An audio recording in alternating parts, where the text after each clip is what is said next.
Hello সবাইকে সবাইকে গরমের গরম গরম ভালোবাসা। আশা করি সব মায়ের পরিগুলো সুস্থ আছে, ভালো আছে।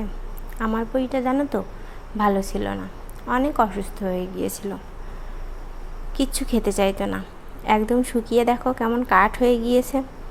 তবে আজকে এই লিচু খাওয়াটা দেখে আমার প্রাণটা একদম জুড়িয়ে গিয়েছে। ঘুম থেকে উঠে দেখে তার তাতা বাজার থেকে লিচু কিনে এনেছে।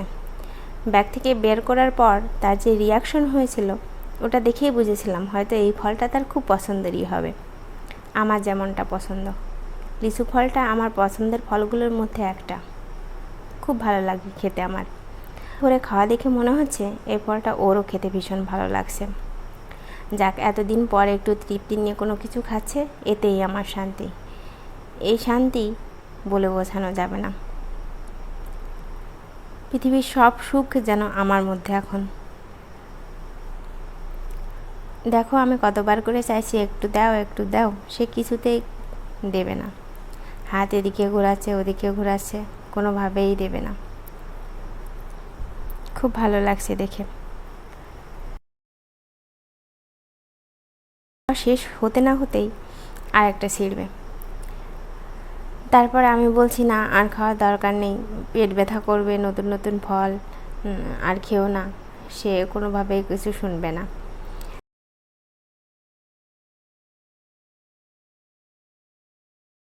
আগে একটা জিনিস আমি এতটা গভীরভাবে অনুধাবন করিনি যতটা অনুধাবন করেছি মা হওয়ার পরে।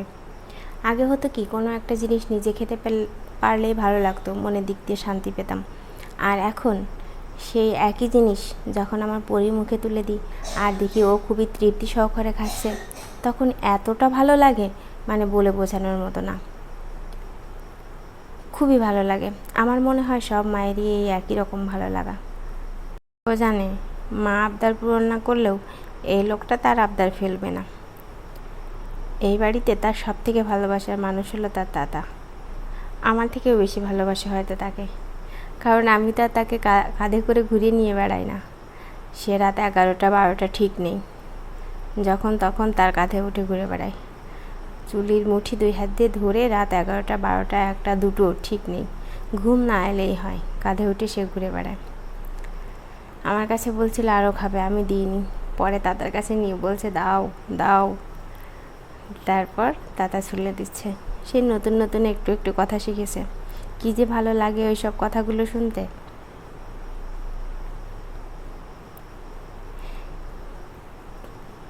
নিনি বলছে আমাকে একটা দাও, কোনোভাবেই দিবে না। সে লিচু ঝুপিটা নিয়ে পালাচ্ছে। ও না না, পালাচ্ছে না।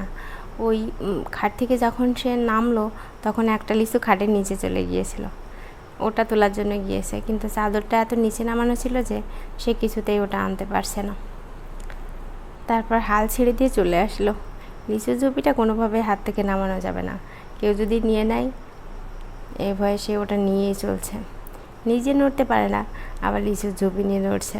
দেখো কোথায় চলে যাচ্ছে।